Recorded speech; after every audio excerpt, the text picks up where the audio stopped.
Alrighty, so I'm here to analyze the theme park attendance numbers that are always released each year from TIA. I'm going to link them down below so you can go check it out in detail and definitely look at, their content on their website. So it's a very interesting year and there's a lot to talk about. I'm going to stick to kind of like the North American parks and more specifically like Cedar Fair, Six Flags, and pretty much that. I'll talk about a little bit about the Universal parks and all that, but it's very typical for Universal and Disney to always kill it and do well. They're building, destinations and experiences and all that versus, especially like a park like Six Flags, which is building cheap investments. So no surprise by Walt Disney, Universal, and Merlin being on the top. The parks in China, I mean, no surprise there. They're doing really well and they're expanding rapidly. And then you have Six Flags and Cedar Fair with like very minimal growth, but minimal. And, SeaWorld typically, since that whole documentary, just declining. Now, I do expect Six Flags attendance numbers to start climbing rapidly with their rapid expansion, especially buying up parks, even though they're in debt. But it's going to help them in the long run. Now, here is a list that's super interesting to me. So Canada's Wonderland, for the first time in an extremely long time, only had a 1% increase in attendance. It's 1%, it's an increase, but it is our lowest growth rate ever. And that can be linked to a number of things. So for example, we know that Canada's Wonderland likes to build flat rides, and they, go year after year building flat rides, and they're great flat rides. And the park does extremely well. It's beautiful. It's got all those things, but it's not a destination park. And I think numbers are starting to, slowly go down because it has been a very long time in between big investments. And I think next year will finally be the year that Canada's Wonderland gets around 3,900,000 attendance is what I calculated. I'm a numbers guy. And typically when they added Behemoth and Leviathan, it was 4% and 5% increase in attendance. So I took that and I'm aiming, or they should be aiming for about 3,900,000 attendance, which will bring us back up. And I'm expecting the same for Cedar Point after this year. I'm expecting that they'll be around, the 3,800,000 mark. And they're going to continue to grow as they turn into a destination park. So that's a park you're going to want to keep your eyes on. Now, a park like Kings Island is extremely interesting because every year that they get a new coaster, a big coaster, their attendance doesn't increase in the same way that it does at other parks. And that can be a problem.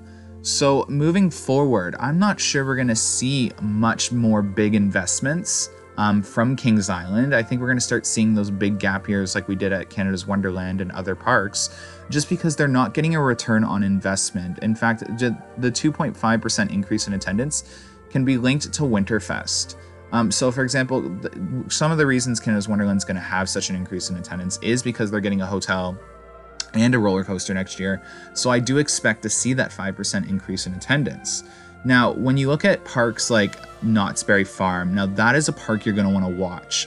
That park is having a massive success right now. And I can't believe, I can't wait to see the numbers from Hang Time. This coaster looks phenomenal. It looks absolutely stunning at night. The lighting package is astounding. The park is focusing on those events for families and all that, which is going to be a draw. And it's the same direction that, Cedar Point is heading in as well. So you see parks like Cedar Fair, and they're the biggest example right now, trying to change from that, that day visit, like 1 day visit park, to like a weekend visit park or a week-long visit park for families. And I think they're doing it really well. And I can't wait to see what they do for parks like CGA, Knott's Berry Farm, Canada's Wonderland, King's Dominion, and Cedar Point. Like, those are the 5 parks that are going to really see this experience emphasized in their parks. I mean, we see it at Canada's Wonderland with the coaster and the theming and the hotel. CGA is just like, I'm excited to see what their plans are too. That whole atmosphere of going from a really small park to potentially a big park is going to be phenomenal to watch, and I hope you're as excited as I am.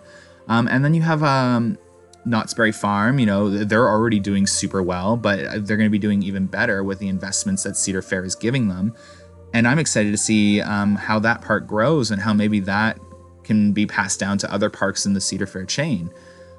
Cedar Point is exciting on its own. So Cedar Point is aggressively going after a market, so the Chicago market, and markets that they generally didn't reach out to. And that's going to be super exciting for the park because that means a lot of investments are coming. Yes, I know people are like, well, why is Cedar Point always getting the coasters?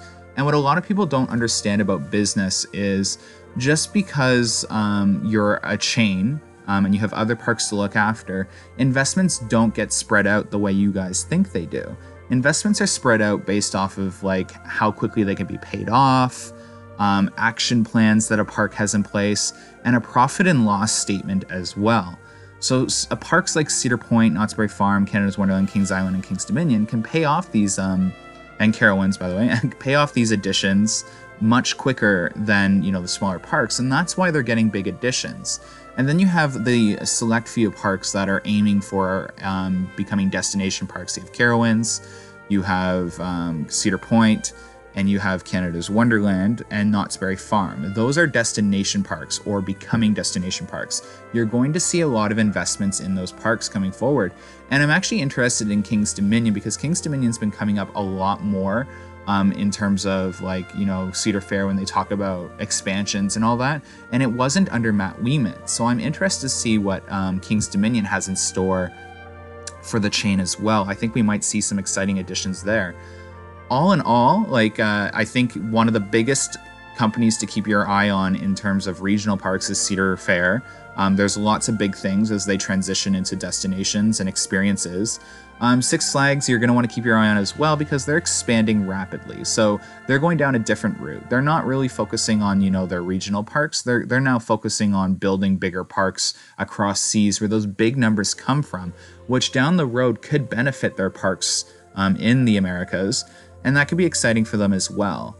You're going to want to keep your eye on parks in China as a whole. And those are the parks that a lot of companies are going to be expanding into because those are promised increases in attendance and big attendance numbers. You see a lot of businesses like Starbucks and other franchises or corporations expanding into China because there's lots of money to be made from there.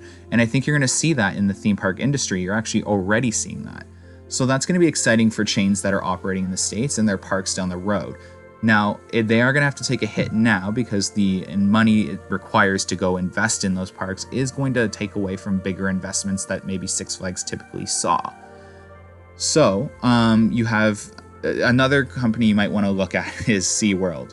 I actually think this is the end of SeaWorld's decline in attendance, and I think we're going to start seeing SeaWorld Entertainment Corporation moving into a much brighter future. I think they're going to focus on it, you know, coasters and experiences versus the animal aspect. They need to let go of that, unfortunately, even though they do a lot of good, and a lot of people don't know that. And it's unfortunate that there was such a negative light put on them. I've been through a lot of their tours, and I love what that company does, and I think they're fantastic. Yes, I do think there's a lot of areas of opportunity, but that's for everyone and every corporation. But I do think it's the end of, you know, their drought, and I think they're gonna go into a bright future with bigger coasters being added and turning into, you know, a theme park versus, you know, an animal theme park. And I think that's super exciting as well. Universal and Disney are just always going to kill it again. So I'm not even going to talk about them because we know there's big things happening. There's always going to be big things happening. And they're just a conglomerate and they own the market. And it's always exciting. I love those places. But yeah, my favorite chain, as you all know, is Cedar Fair. And I'm excited to see what they have in store. And I wasn't a fan of Six Flags, but I have my eye on them. I think there's big things coming.